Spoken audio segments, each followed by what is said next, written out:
Great. I want to thank you for joining us. This is the first installment of FIRE's Free Speech Future discussion series. This is going to be a series of conversations about what's happening in technology, specifically AI development. And at that intersection of technology and free expression, we've got an excellent panel of experts from different backgrounds to talk to us today.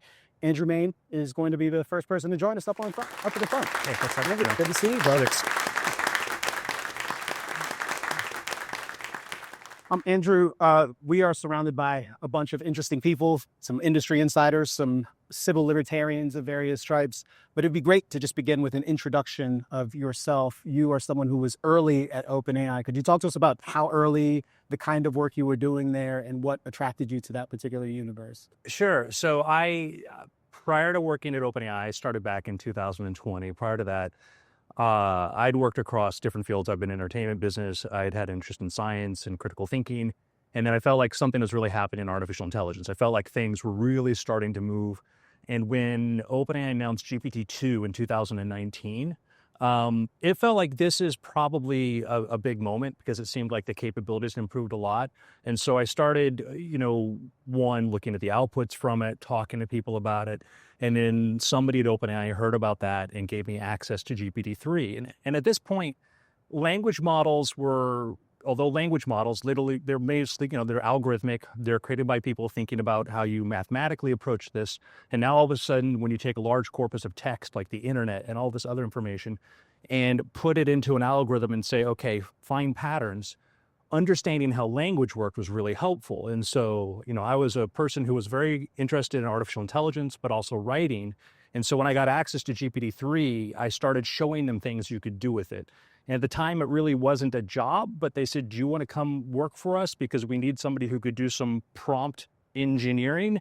And that's what I started off at OpenAI working on. There's going to be a lot of different concepts that we talk about today, but just from a technical standpoint, what on earth is prompt engineering? Good question. We're all prompt engineers now. Anybody who talks to ChatGPT and says, I need to get it to do something and talk to it a different way. So at the time, what it meant was when you create one of these models, we call a base model. That's where you just take a large amount of text. You have an algorithm try to find patterns in the text, and you say, here's the model, go do something with it. It doesn't implicitly want to do anything. In order to get it to do a thing like write an article, if you said write an article, it might think that it's in a Reddit discussion and say, no, you write it. So you have to sort of convince it to say, okay, this is a Medium post talking about Mars economics. And the first thing about Mars is, and then tell the model, okay, finish. And then it sees that pattern and it continues going on because that's how it's trained. It takes a large amount of text, converts them into like numerical values we call tokens, and tries to predict what the next sequence should be. So in prompting, what you were trying to do in the early days was, how do I get it to do something useful? How do I get it to write code? How do I convince it that this is a thing it's supposed to solve? In the ChatGPT era, what happened was we realized that you could take a bunch of examples of somebody asking a model to do a thing, or even pretend, like say, write a blog post about this and show an example, a text example, feed that back into the model and train it on that. And it would all of a sudden understand, oh, I do this. I'm a chatbot. I follow these completions. So the long answer to your question is that a prompt engineer is somebody who figures out how to get the model to do what you want it to do. Okay, great. We are having a very practical, down-to-earth conversation at this moment. So many of the conversations around AI, and to operate these two extremes, either we're all going to die inevitably, Yeah. Or in a long enough timeline, that is true. Ushering utopia. And I appreciate the opportunity to have a conversation about some of the more practical, immediate concerns, because whether or not we're all going to die or the New Jerusalem will be built here on Earth at a data center near you, but there are some kind of practical things for us to navigate. So I want you to perhaps paint a picture of where the industry is right now, and with respect to the particular topic we'll be digging into, this idea of knowledge creation, how we think about knowledge in the age of AI, what your general perspective is on the kind of state of affairs. I think that companies like OpenAI that I worked with and others, and Google, Anthropic, et cetera, had to adapt very quickly, because I was in a meeting back in 2023 and we're talking about the idea that, we're going to do a small release. We're going to do a small release of a model that's been trained on how to be able to do the completions, like I said. The core model itself was a model called GPT 3.5. It was a better version of GPT-3. we knew what the capabilities were. We knew it was good at math. We knew it was good at code. And it had come out in March. It didn't really set the world on fire. And the industry it was cool, but that was it. But once you put that behind a chat interface and you called it Chat GPT, all of a sudden it took off. And I don't think anybody expected how fast that was going to be or how quickly people found utility for it. So I'd say that what's happened is that the AI industry is trying to catch up with the fact that AI became more capable than we thought sooner, and people were adapting to it sooner than we thought. Now there are TikTok videos of people talking about ChatGPT like it's been around for 20 years. It's been, parodied on South Park multiple times. And so I'd say a cultural thing that's been fascinating. But for AI companies OpenAI started off as a research lab. When I came on board was the first time we were trying to build out a product, an API team. And now you're having to think very, very quickly on your feet. How do you make this thing responsible? How do you deploy this in a large way? How do you please people as best as you can, but still stay true to your mission? And the models are changing in material ways with all of these different releases as well. So in addition to it just being something that is somewhat new, in a very real sense, the product changes with pretty great frequency. Yeah, because you don't just get capabilities. You saw that with personality, right? One of the things you worried about in AI was you don't want the rogue AI that doesn't do what you ask it to. You don't want the rogue AI that starts plotting behind your back. So we try to make sure these models are steerable.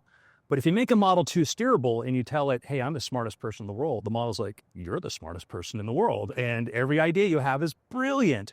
And you see, came from sort of trying to compensate or correct for the idea of making sure they do what you want to all of a sudden now it's the other side of that. And say every time you get a new model update, that changes. There was an example of an AI model stopped speaking Croatian. It was able to do Croatian, all of a sudden stopped doing Croatian. You're like, why did this happen? Well, it turned out that every time you can say thumbs up or thumbs down, when it was doing Croatian speakers like, that's terrible Croatian. And it just kept giving it thumbs down. And so in the training, the model's like, why bother speaking? They're not going to be happy if I do Croatian. And this is an unanticipated behavior. Yeah, it's exactly. And again, it's a mild one, it's a correctable one, it's an observable one, but this thing happens when you're at scale with hundreds of millions of users. So where does that put us? I mean, I went back and looked at a bunch of things over the course of the last couple of weeks while preparing for this conversation.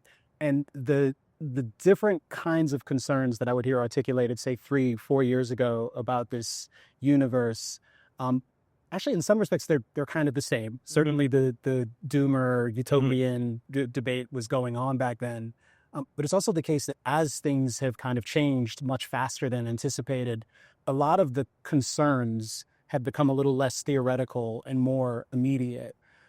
How do you think about navigating concerns in the midst of this kind of preposterous rate of change, and also the proliferation of models? I think one of the biggest concerns early on was that OpenAI is going to, and a few other people are going to end up running the table, but it feels like I don't even know how to count the number of frontier models at this point. It feels like there's a lot of them. Yeah, there are a lot of different scenarios that people worried about. And, the earliest one was the idea that what if you had some AI that was a virus that was self-replicating? That was the thing people worried about. Now, when they're talking about building multi-billion-dollar data centers, you realize it takes a lot of intentionality to make these things happen. Mm-hmm. And so when other scenario people were worried about, like, what if one AI lab had this edge and all of a sudden was able to run a hedge fund and do all these things? Well, it's like, that's not how the real world works. People talk. You see things, science is success, people leave labs, they go to other labs. You look at, a research paper and you track down how this person worked. There's a proliferation of information. And so, at OpenAI, we figured that Google would probably catch up. Probably took them a little bit longer than we thought, but then we knew Google would be a player. We knew that other people were going to be players, and then you're going to find out that people were going to find really clever things along the way. And trying to think that you were going to have a several-year advantage over anybody never worked for anybody, whether it was the atomic bomb or anything else. So speaking to this issue with so many other people getting involved in this space, one of the first immediate concerns was, well, someone is going to have a monopoly, and if they have a monopoly, then controlling public opinion or dictating public opinion on any range of issues will be pretty easy for them. Their product will be ubiquitous. They change a line of code, and suddenly everyone believes this is the truth. Feels like that's probably not the world that we're going to live in. I think that, as people interacted with these systems, with AI, and they start to see that, they disagree with it or it has patterns and stuff, it creates a market. And that's what you really want, is you want a market where people can say, I don't like this, I like something else. And I think that's sort of what's happened. And one of the things people want is not necessarily, I want it to give me different answers. I want it to be more steerable. I want it to be more open to not trying to push that. And I'd say that's where we're seeing companies like OpenAI and others are trying to do that. They say, okay, we want these things to be helpful, but we don't, in the long run, it's a long game. As I tell people, it's a long game. It might seem in the short term, it's great to create a model that like pleases the user and they think it's great and they give it thumbs up all the time. But you really want somebody to become productive with it because you want people to decide they want to put in their business. You want people to scale on top of it. You want people to become bigger consumers of AI. It doesn't help it when you dumb them down through the social media method. And so that also creates a competition in the marketplace. Could you talk a little bit about the way that different people are using OpenAI's product today and most of these kind of LLM models? Yeah. So in general, like OpenAI just put out a survey a couple of days ago, which talked about sort of the use cases, particularly what they were using. And Anthropic's done some really good stuff too, talking about how their models are being used. You see some difference there, you know, in a case of OpenAI, like, you know, a small percentage of people use it for code, right? A lot of people are using it for conversations, you know, literally having a conversation, search, you know, trying to search, look things up that you maybe would look up in Google before. Some people are using it for companionship, just to be able to talk to it. You know, some people are using it for therapy, you know, and that's, you know, becoming a hot topic right now. And we need to think more about that. But we're just seeing a lot of use cases. You know, if you told me just like 2 years ago that I would see 20-year-olds who have no connection to the tech industry on TikTok talking about their friend chat and they were talking about the product we were working on, I wouldn't believe that. That just seemed insane. But, you know, people are very good at figuring out ways to use it. You mentioned Google, and a lot of us, I mean, Google at this point it is become the description of a thing that we do and not just the name of a product. And in a similar sort of vein, I see a lot of people imagining that ChatGPT is just another kind of Google, but there's perhaps a bit of a strange dynamic there where sometimes I will hear people in the industry and in some cases executives at big firms describe their product almost like an oracle, as in I can discern what the absolute objective truth is on any number of topics. And I actually think a lot of users interact with the product in that way. Is my impression of that misguided? Or no, I think that, I mean, that gets back to kind of the philosophical question, which we get into is that, you know, back when I worked in critical thinking and critical thinking education, you know, one of the first thing you try to teach people is you have information and you arrive at conclusions based upon that information. And where you get your information from is going to determine that. And also what you want that information to tell you determines that. And that hasn't changed. I think we have much more capable systems and we see two patterns. One pattern is people who just use it to sort of say, ask a question, I got an answer, it's great, I'm happy. There was just a research paper that came out that talked about people who are using it to actually challenge themselves and actually say, hey, question me, if I state something, tell me what the opposing argument is. You're actually seeing people developing critical thinking skills. I don't know if that's the majority way people are using it, but we're seeing really helpful patterns where there's the traditional way of just being a consumer of whatever things tell you, and there's the way you can push the system all of a sudden guide you towards being a more robust thinker. I don't know that I see a lot of evidence out in the ether that people are becoming just better critical thinkers. Like a lot of the media reports suggest otherwise. So I would say that I spent a lot of time talking to college students. You know, I talked to a lot of college students, and probably self-selecting too, but I talked to a lot of younger people that now, you know, I think that a lot of us in this sphere take for granted that we probably have very intelligent friends that we can ask questions to and who are very, you know, well-read and have these conversations with. Sometimes that's not the case, or it's not somebody who knows the topic you want. If you're a very curious person, you found the most amazing tool in the world. And I would say that I don't know if it's improved or increased the net number of curious people, but I would tell you, just like the internet did, if you're curious, you're now in this place where you can pursue that as far as you want. I want to talk a little bit about regulation and perhaps even beyond the scope of the state. There's a sense in which the state can do its regulatory piece, but the various technology companies are regulating the models themselves. They're making decisions about how the weights ought to work, about what kind of things can be displayed to audiences and the ways in which they must be discussed. The sensitivities of the models are a little bit surprising to me sometimes. Other times it makes perfect sense. How well do you think the industry has done in general on policing itself in that regard? And to the extent they are doing this work, isn't it necessarily the case that it is going to have some influence on the kind of responses that we're receiving to really important, often urgent questions that are kind of helping to form policy and the way people live their lives? I mean, it's a thing where every company has to decide how they want to react, they want to deal with that. And when I was at OpenAI, one of the things that was very true to the people I work with there. They were very much wanted people to be able to use these models in the way they wanted them to, right? And it may not have been obvious when all of a sudden the model's telling you, hey, I can't talk about this or do this, because they also have to navigate a world where any moment now there could be impending regulation, et cetera, what have you. I'd say that now there's some people are sort of drawing the lines where they want to approach. Sam Altman just published a blog post talking about their goal is let adults do whatever you want within it, within the realm of what's legal, build safeguards for teenagers because, they're playing a long game. And so I'd say that everybody has to figure that out. Other companies are more like, well, maybe we should be more authoritative on what you can and can't do with that and where you go. And so I would say we're seeing right now an experiment, what's going to happen there. Great. I think we're going to transition to the next phase of this conversation. I want to bring in some additional voices because I'd really love to get into some of the more technical aspects of the kind of regulatory landscape broadly and a range of other issues.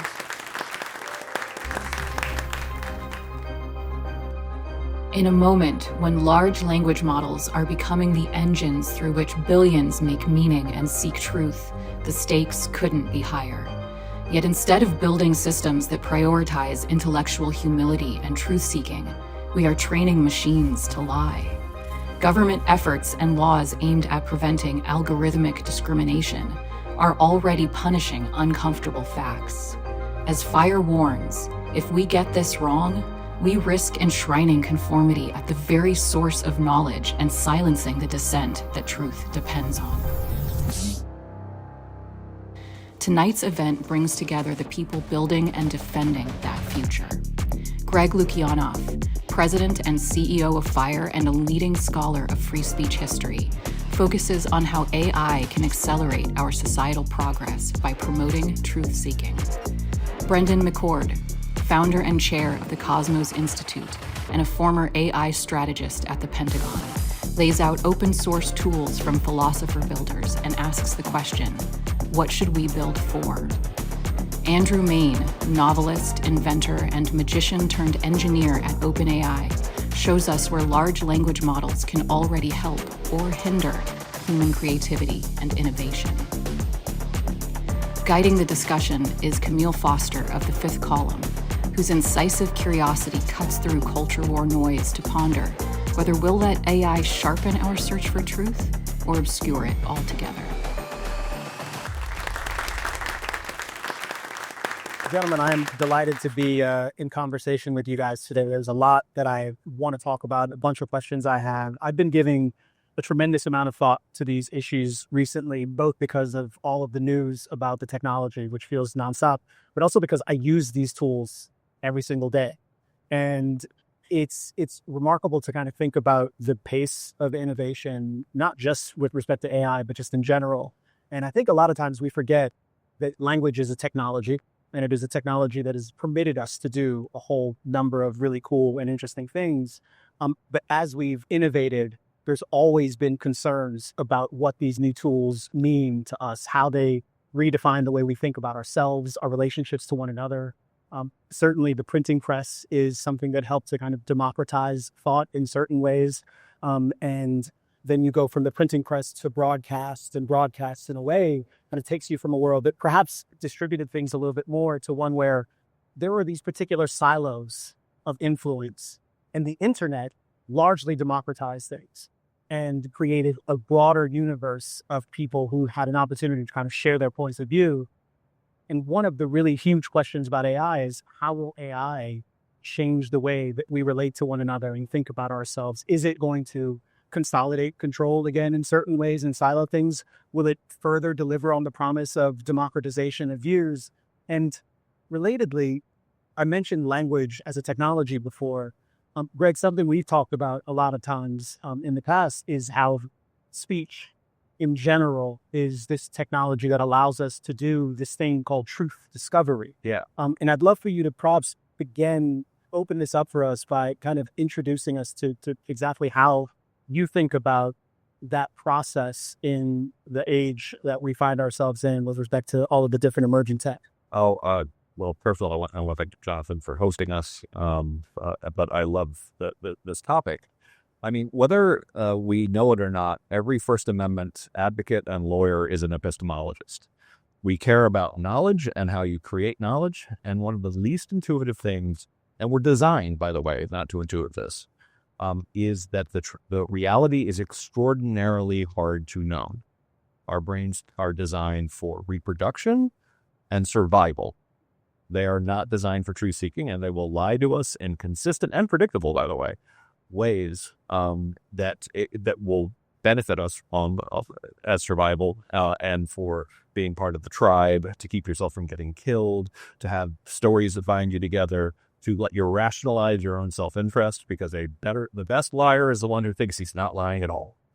So you can be ready to go to war with the next group. And then, of course, there's religiosity, which is a combination of storytelling, fear, all of these things all at once. So we are very good at self-deceiving. And one of the great discoveries in human history was the discovery that when we start testing what we assume to be true and what our ancestors assumed to be true, we were wrong about practically everything. And I think that's one of the reasons why I always come back to just a term that I first heard from Yuval Harari, that the Enlightenment would be better called the discovery of ignorance. Because when you start testing these things, we start realizing we're wrong all the time. And I think about these survival mechanisms that we have, conformity, fear, confabulation, self-interest, all of this stuff. And if you want to get to truth seeking, you have to create structured friction. You have to create things like James Madison believed in, where ambition is made to counteract ambition, or you do testing, in an adversarial way. And you create situations that slow down things that freak people out. So you lower fear, you lower conformity, you test storytelling. And we know this. That's how you actually get it through the arduous and difficult process of truth seeking. But right now, and since most of my training originally comes from looking at college campuses, but both on campus and out, we are turning up the temperature on all the things that make us less rational, more prone to sort of like superstition, mysticism, self-interest, all of these things. And the idea that AI, this godlike technology, is happening right now, when I think you could probably trust the corpus of human knowledge the least, and our ability to discern it is, I think, much poorer than we're able to say. It's a risky time for us to be creating this technology. Raymond, you're involved in this space in a couple of different ways. I wonder if you could talk about some of the work that you're doing at Cosmos, and perhaps give us some orientation to how you think about the landscape of challenges that are facing the AI industry. I mean, first, you've got people who are trying to build these really advanced technologies, but you've also got the regulatory landscape that, for the most part, is largely undefined. As I understand it, pretty much every state of the union has been working on or has already passed certain kind of AI laws. But at a federal level, it's not really clear what AI companies are. Are they platforms? Are they publishers? Like, what does any of that stuff mean?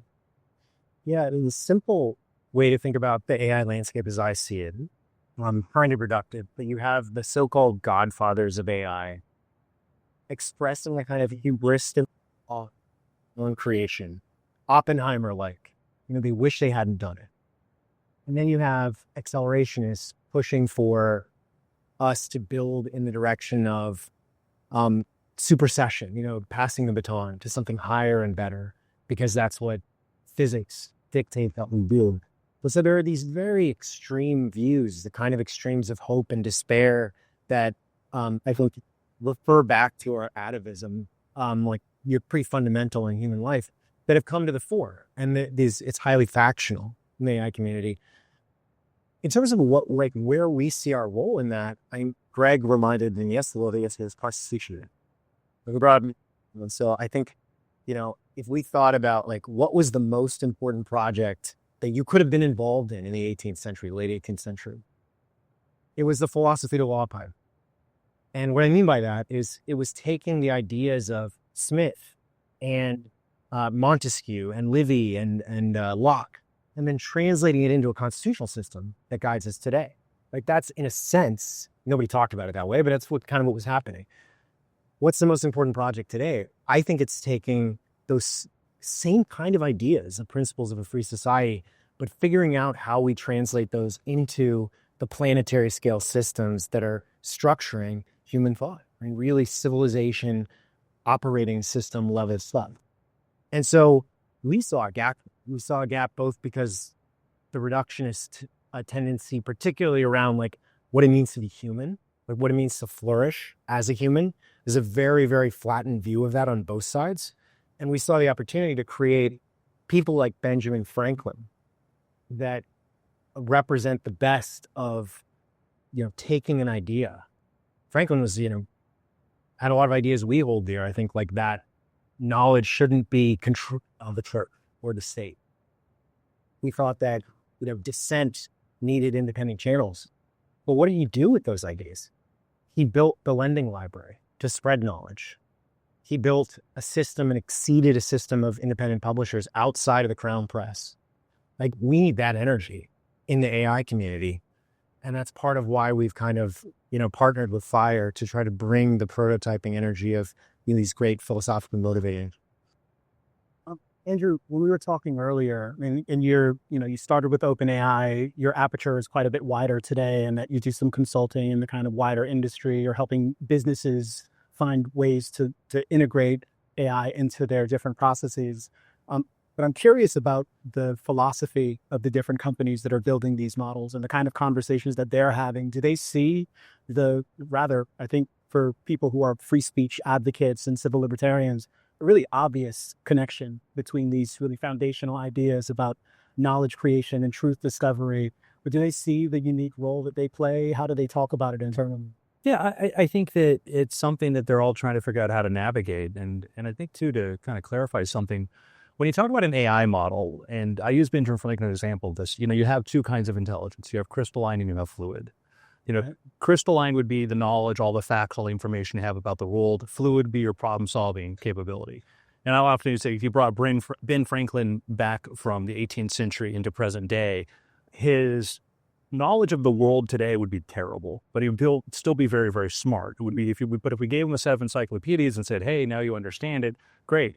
But if they were produced by the CCP, maybe his understanding would be a bit warped about history, et cetera. And that's the thing that we know with models, how to continually improve them as far as fluid, to make them more critical thinkers, how to make them better at this. We're seeing that with reasoning models. What really matters then is we think about the kind of information they're in, not just they're trained on, but the ecosystem they exist in. And I'd say there's a lot of thinking about that, because AI companies can figure out, how do you train a model to be better at math? How to be better at things that are easily objective, you can objectively measure? When it comes to other things, like Brendan mentions truth seeking, that's the challenge. And I'd say that's an open question of how you do that. Could you talk a little bit more about training the models? Mm-hmm. Like, to the extent there are particular sources that are being leveraged, like media reports broadly, Wikipedia, Reddit, various other services, if there's a bias in the training material, does it necessarily lead to a bias in the outputs from the AI? And to the extent companies are trying to mitigate in one direction or another related to that, what does that actually look like behind the scenes? So when you have a very small model and you tend to use a term we call kind of overfit, they learn their data really well, they hallucinate a lot too, because maybe they don't have a full knowledge of the world. As models become bigger and more sophisticated, it's hopefully they become more intelligent and can understand that, wait, they're competing sources that say different things. I have to figure out what the right answer to this is, what the right answer is a question. So we have seen as the models become more sophisticated, they're better at taking many different sources of information and trying to arrive at an answer rather than just give a specific regurgitation, which is something that happened a couple of years ago. So we're seeing a pattern of improvement. Whether or not those dials will be turned the way we want is another question. Yeah, please, sir. I would like to point out, I'm the only one who hasn't mentioned Benjamin Franklin yet, but I named my oldest son for Benjamin Franklin. Oh, okay. No, I'm the only one who hasn't mentioned Benjamin Franklin. Oh, wait, you're right. I'm sorry. Something cool. I don't have one. I'm sorry.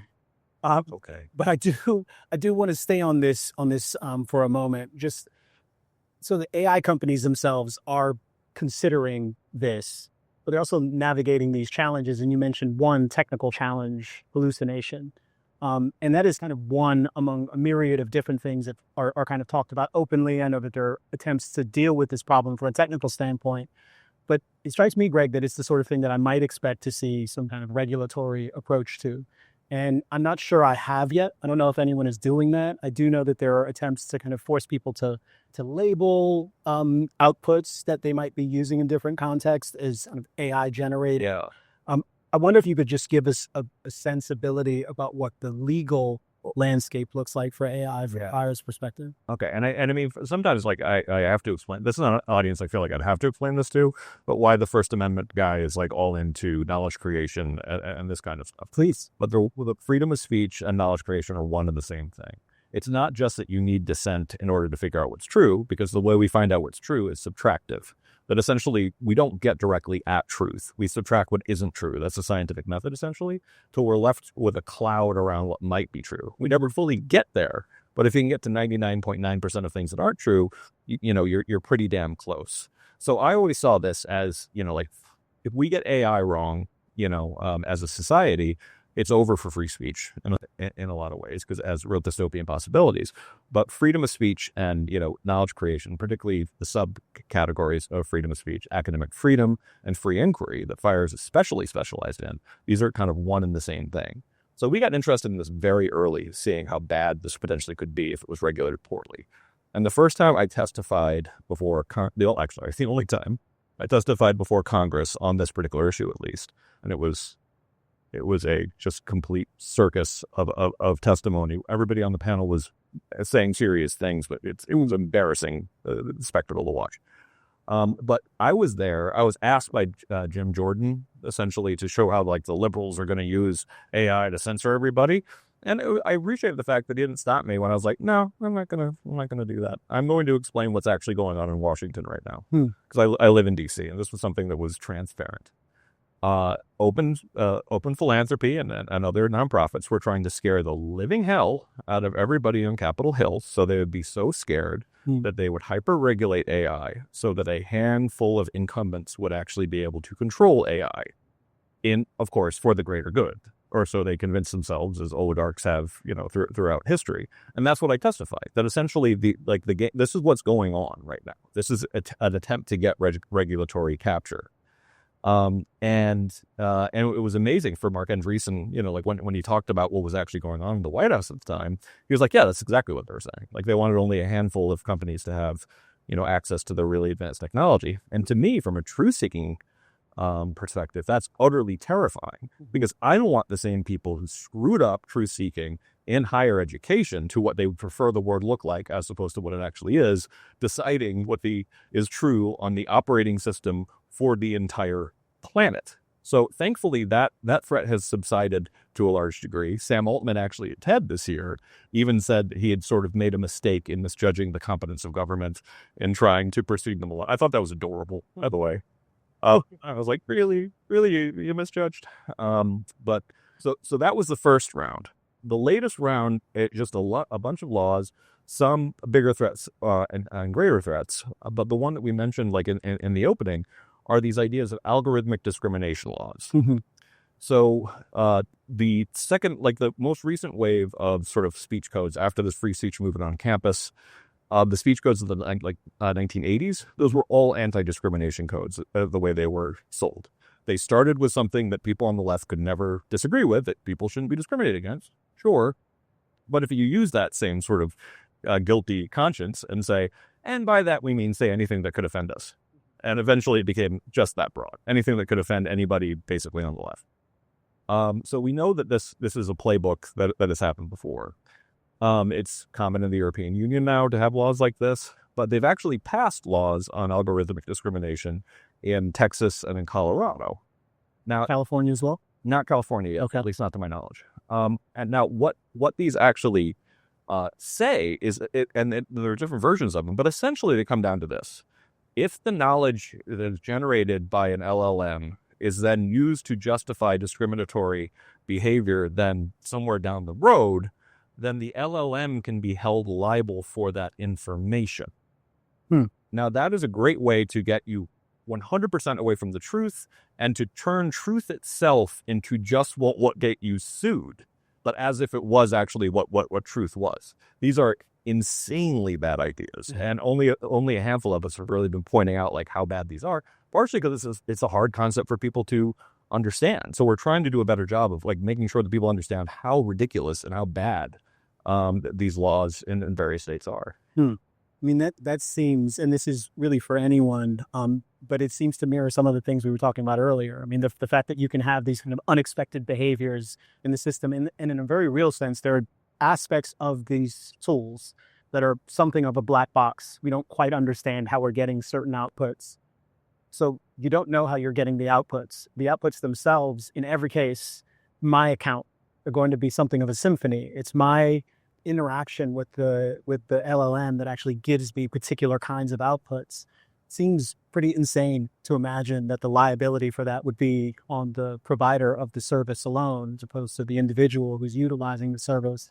The regulatory landscape hasn't become, it seems like from a federal level, like so punitive or prescriptive that it's stopped innovation.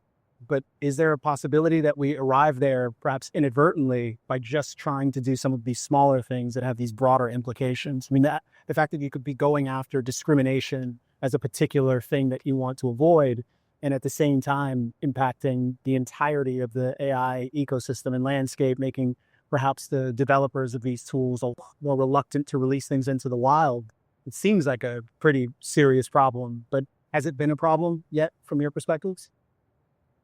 I don't spend a lot of time on regulation these days, but what I would say is that an important kind of mental model to think about that applies more broadly than just AI is ex ante versus ex post actions. What I mean by that is like regulation is set up to make decisions ex ante or before the event, and to try to keep safe, populace, or to effectuate some.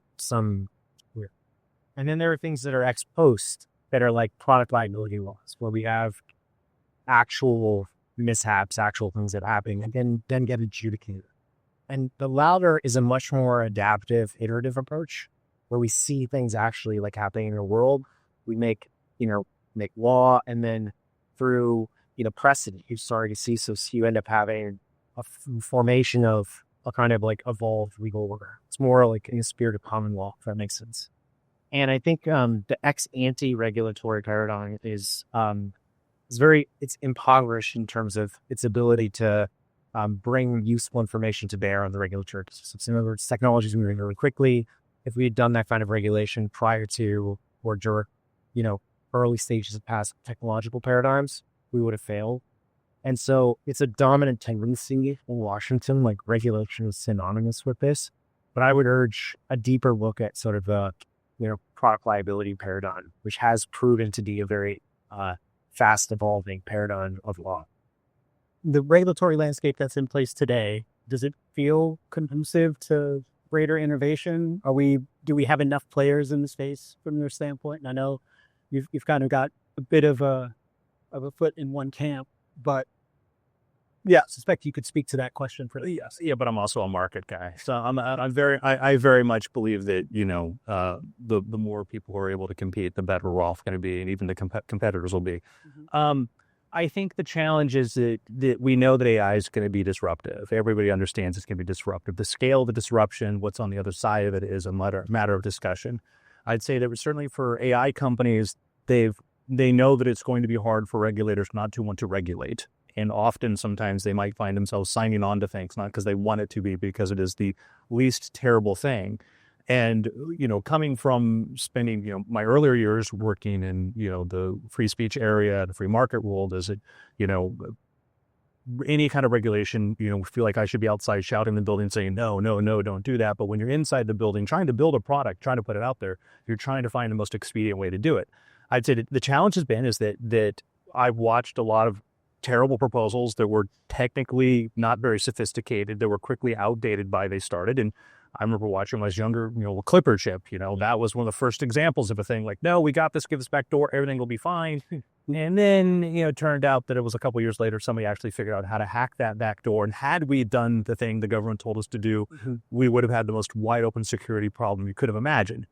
AI, obviously we go, AI is different. I get that. But I know small companies that were being asked, under certain regulations, if you train a model above a certain size, then you have to report this and do this, right? Which on the surface doesn't sound terribly difficult. But when it's being done in a constrained environment and the chance of risk is nil, it's a very big burdensome thing for them to have to do that. I know people working in biotech and whatever, and it's like, great, we're a 6-person team. Now I have to have 3 more people handling that. I think that's part of the problem. And some of those things too, from a technical point of view, I pointed out flaws in this, and people are like, yeah, we'll figure that out. Like, should you figure it out before you write the law? And it seems almost to Brennan's point, it was like, well, we're going to write the law and see if it works, then decide. Well, that's not great. So I would say that, I feel like the threat of this is concerning, because a threat is trying to understand what's going to happen.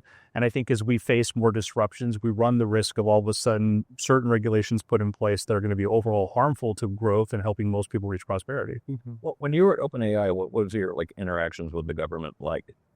I would say I was there under the last administration, more concerned about the risk, and any particular risk that was kind of the boogeyman in the room, what happens this thing becomes self-aware, what have you, comes that, there were certainly concerns about how, influential can these systems be. I think there's a lot of good cases to be looking into persuasion on things like this, but I'd say was a lot more talking about like, the risk of these things pose, a lot of safety conversations which need to be had, but not a lot about helping people learn how to use them and adapt to it, which is why I think kind of the ChatGPT explosion was wonderful, because all of a sudden, overnight, we now had people who knew way more about how to use these tools than anybody building them did 2 years before.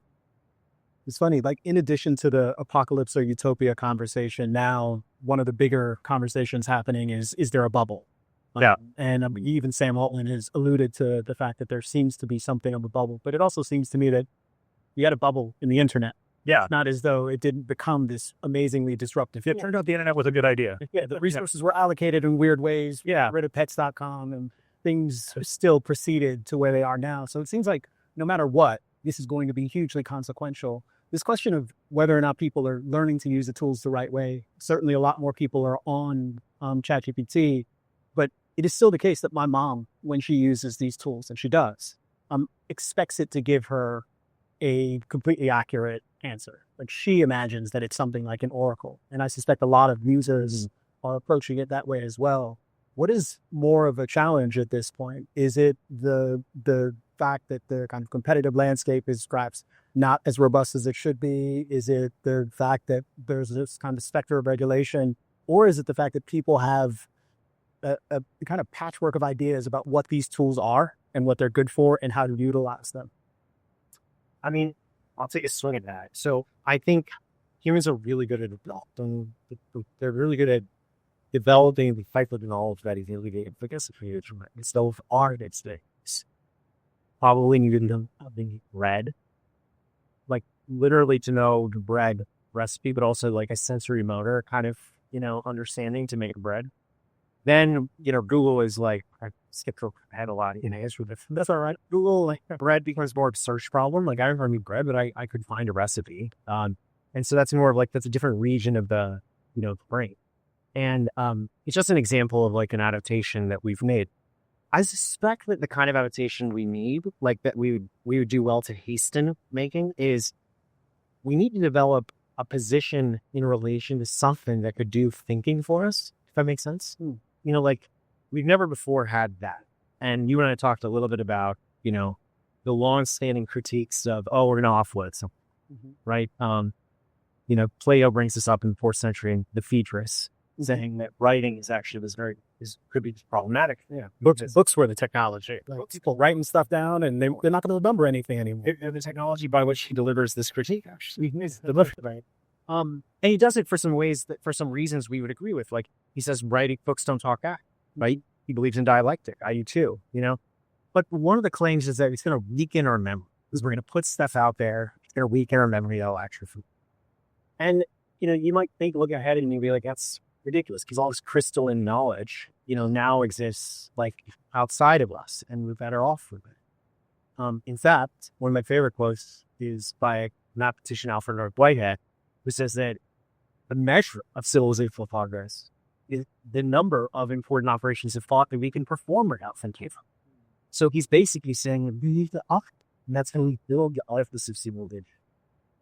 Why I bring this up, though, is I think it's at least worth questioning.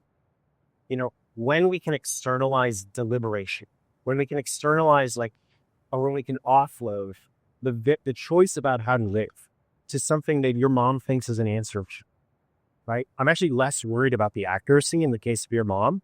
And I'm worried about, what I mean is like, I'm more worried that we've set up a paradigm in which some people use it as a kind of autocomplete for life. They view it as like the thing that gives them the next, decision, most action, and job, the next relationship. That, in my mind, if you buy the story that technology causes atrophy, but in general, that actually really helps us breed things up for higher thought. In this case, I don't want our capacity for self-direction to atrophy. I want that to remain strong. And I think it comes down to, habits of mind. I want to take some of the questions from the wonderful, great people we have here. One of them kind of relates to what we were just talking about here, and I'll try to get this right. Why would competition solve the free speech issue in AI when that clearly hasn't worked for traditional winner-take-all big tech like Google, Meta, X, etc.? One is like, competition is like, the best antitrust policy, right? It's like, we don't serve your customers, and you get out competing, you die. Like, look at Yahoo, look at many cases. There's never been more churn in the S&P 500. Like, it is just not the case that you have a kind of ossification at that layer. Competition, provided the government doesn't interfere with it, does work, I think. The other thing you have to really be careful about is getting stuck in the current paradigm of technology. So you look at telecommunications. It used to be the case that you needed to run twisted copper wires into a house. And in that paradigm, you weren't going to run 200 different copper wires. It was just, it led to like a natural, monopoly-like structure. Like there's concentration that evolved. But then wireless comes around and you have new players coming in, so I'm not at all convinced that like we're locked into, Google and OpenAI or whatever. I think new paradigms could emerge. That said, I want to back the builders of those paradigms. Like, I think technology isn't determined. So we have to bring this forth. But I think it's quite possible to like bring the competition in. Yeah, I'd like to offer a counterexample because I don't agree with the premise of the question. The place where that isn't, where they don't have free speech, where they do have hyperregulation, is a little place called Europe. And they have destroyed innovation in an entire continent through that. So we actually do have free speech. We do have innovation here, and we are the engine of the world when it comes to, science and innovation. And the places they don't have it are. Yeah, I mean, I suppose it reflects my own bias a little bit. But I mean, I think about Google, I think about Microsoft, these companies that had at certain points been the huge 800-pound gorilla. And the expectation was that it would always be thus. And Microsoft, they go after them. AOL should have won everything. Yeah. I was, Google would have been really happy if Facebook never existed. Facebook, Microsoft, would have been happy if, OpenAI and Anthropic didn't come to where they are. And I'd say that we do see this. And I also kind of see in the AI space, people worry about, somebody having a foundational advantage. To me, it's like worrying about Westinghouse having an electrical advantage. It's what you do with it. The real platform becomes on top of there. This next question is one that I think gets to the heart of one of the concerns that we've kind of talked around, but I think to tee it up for the three of you would be great. So thinking about AI as a key ingredient to truth seeking, as it will be and has sort of become already, do we need to worry about a future where every one of these models is fine-tuned and controlled by a small number of engineers in Silicon Valley, and perhaps other parts of the world, or Xinjiang, China, and in Xinjiang province in China for the open source models? I'm not quite sure how to put that together, but I think I kind of get it.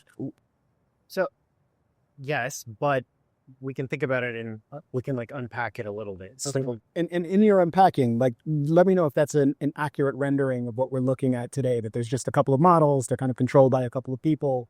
And that's obviously not the case. Okay.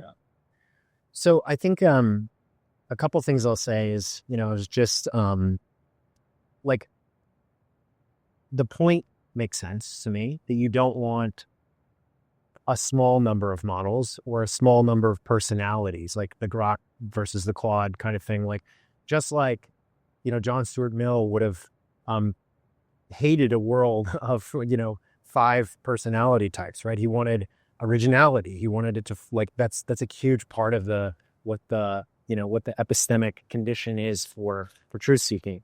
And so yes to that.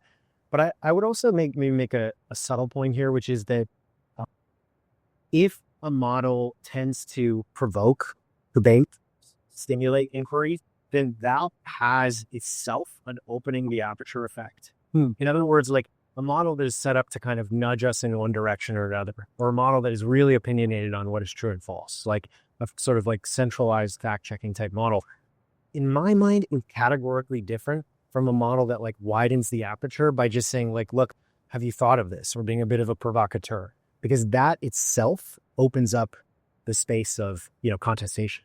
Yeah. Can I just give an example how much the landscape has changed? Before I went to go work at OpenAI, back when they released GPT-2, the research paper came out and they talked about, hey, this may be too dangerous to release, which people find laughable now because it was GPT-2. It was not terribly sophisticated. But at the time, it was this thing. It held conversations. And when I was there and we're working on GPT-4, we knew this big paradigm, this huge paradigm. The idea that just 2 years after release of that I would have an open source model released by OpenAI, even sitting on my desktop, running locally, would have seemed crazy and far out there. Right. And there were people within that wanted to do that, and some people within who didn't want to do it because they worried about the proliferation of this stuff. But it turned out that a lot of people wanted that to happen. And also there was pressure. China was saying, hey, if you guys aren't going to do this, we can assert ourselves as being a technical leader by doing less capable but open source models and do that. I'd say that we're in a space that's been pushing people into, I'd say, more openness in that regard. And for me, like I was about to, and here's where I complain about Foucault, because everybody loves that part of the night. I decided to skip that part. The whole power knowledge thing irks me. But anyway, so like what I was thinking was like, yes, I do think Brendan's right that there's the autocomplete for life problem. But essentially, yeah, like if we all think this thing is infinitely wise, we're going to ask it all our problems and it's going to solve all our things, and we're just going to live by OpenAI. And that means that someone with some power could use it as a form of tyranny. But here's the thing, going back to my point about knowledge actually comes from subtraction. We've also come up with the best tool in human history, to my knowledge, for rapid falsification. And right now we are sitting on a massive corpus of knowledge, a lot of which, frankly, I think is bullshit. And if we can use this technology to actually point out, okay, let's study it, all of it practically. Let's find out what involves falsified data, what involves p-hacking, what involves outright plagiarism, what's everything else that's cited that and base its work entirely on stuff we now know is false.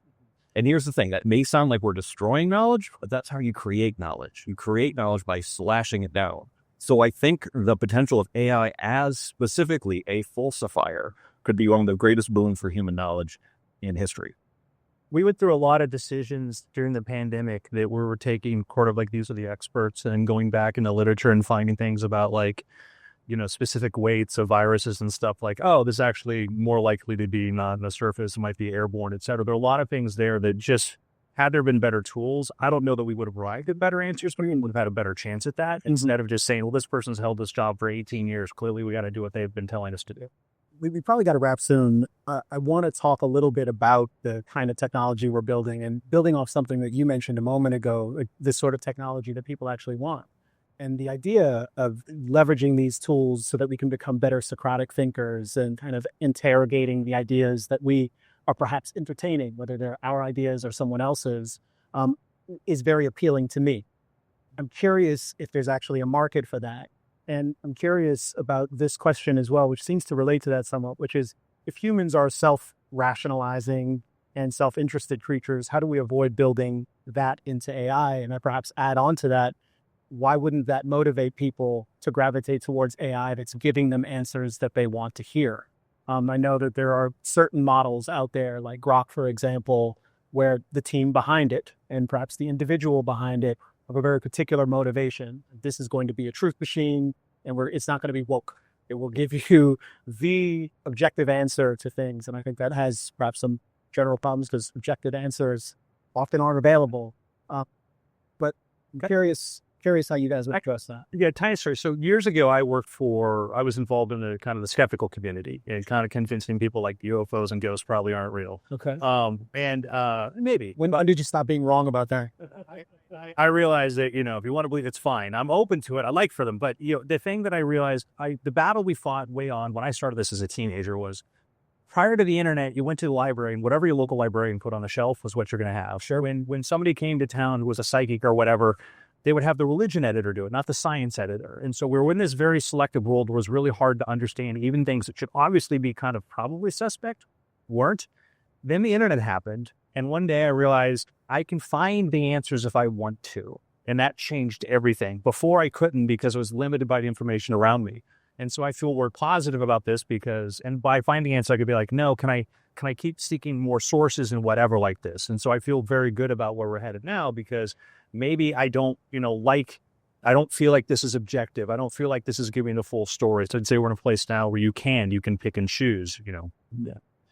And what I go on the most about, and it's something that I want to work on a book about it actually at the moment. We're just basically saying, one of the reasons why I love constitutional law so much is because we were so lucky to be founded by people who understood they're both optimistic and realistic about human nature, which also involves some amount of pessimism. So talking about Montesquieu, like how important he was for the founding is absolutely huge.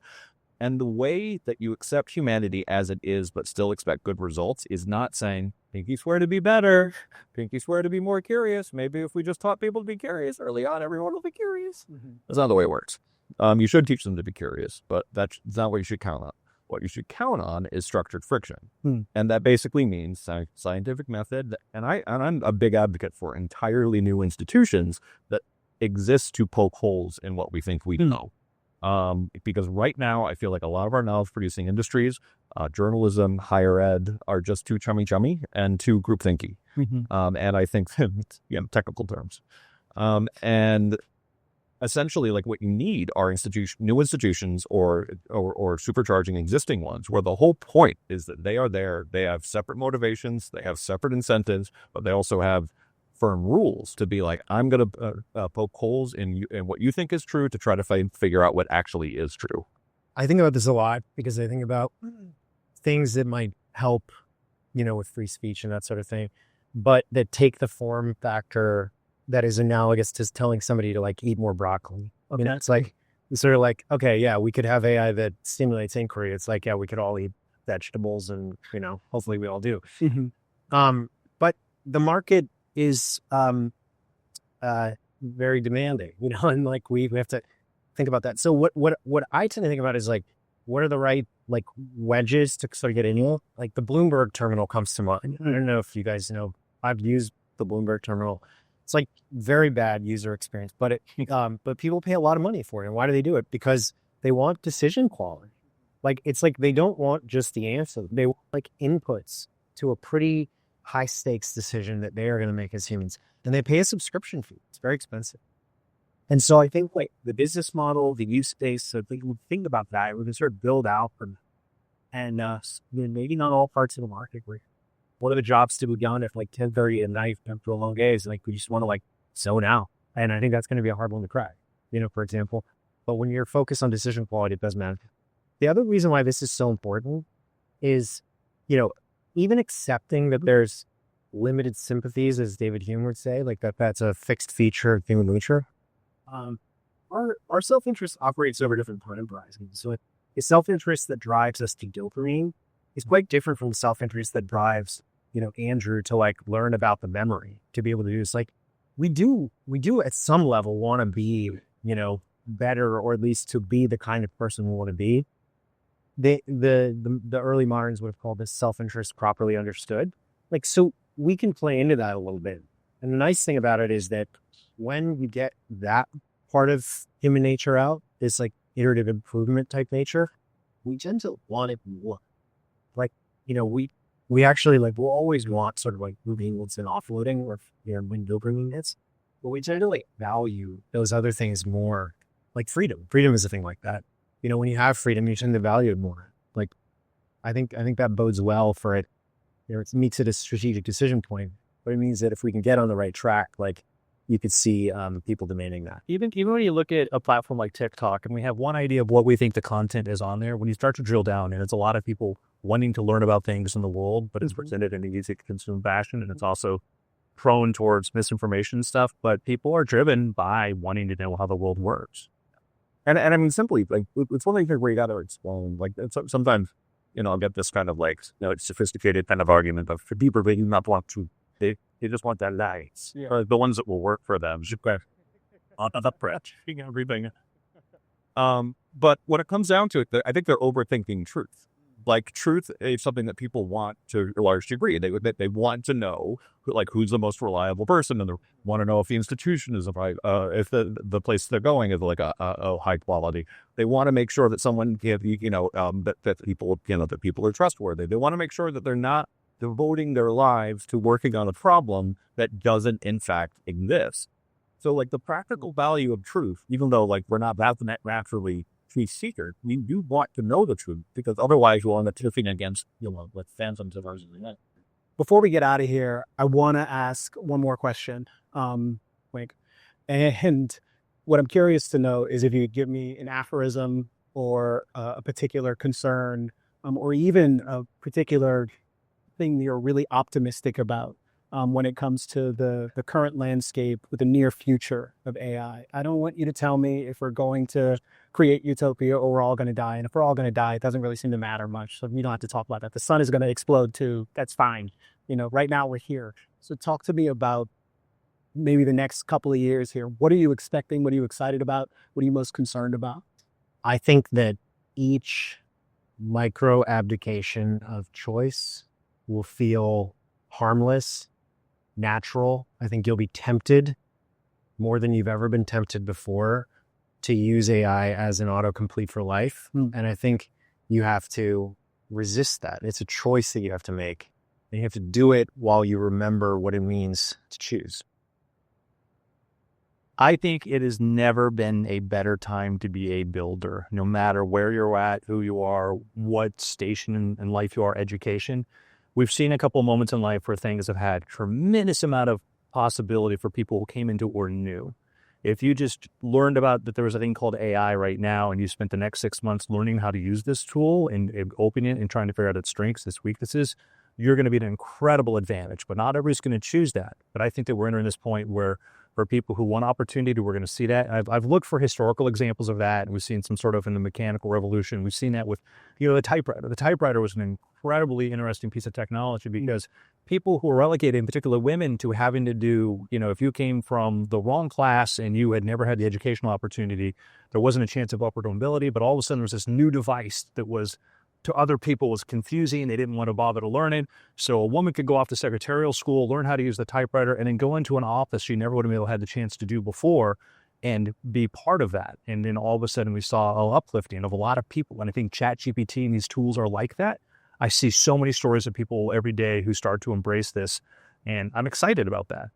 I don't know for the people who don't want to embrace what's going to happen there, but I'm excited about those that choose to. Yeah. I'm going to go from what I'm worried about to what I'm hopeful about. Great.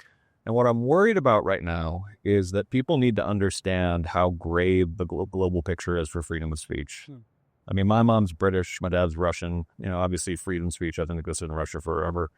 But in the UK, 30 people a day at minimum are getting arrested. It's probably worse this year for speech. It is an absolute calamity over there. Ireland wanted to pass a law that would have been imprisonment for speech crimes. Canada wanted to pass a law that was life imprisonment for speech crimes. Like, America is kind of alone at this point in protecting free speech, and we're blowing it here. And that scares me to death. Now, here's the good news. Okay. One, this is sponsored by FIRE, the hardest working free speech organization in the business. And I believe in that we've been a positive force for good, but we obviously can't do it alone. We need 1,000 fires. Oh God, I just committed incitement, which is actually unprotected. So, that's a lot. But ultimately, but can, any little nonprofit, any group of people, fight for something on its own, and win? The answer is, I don't think so. If it isn't something that actually has an inherent good that even goes beyond a simple moral good. Not that moral goods aren't important, and here's the thing. Societies that have freedom of speech, societies that protect dissent, will have innovation. They will have prosperity. They will have peace, because free speech is what you do instead of engaging in violence. And they will also know when and where they have problems in a way unfree societies don't. Societies that can be open societies are going to be stronger and better societies. So I think that it is in our own self-interest, whether you're talking about a company or another unit or a country, to defend free speech because it gives us huge advantages over places that do not. Great. Gentlemen, thank you so much for your time.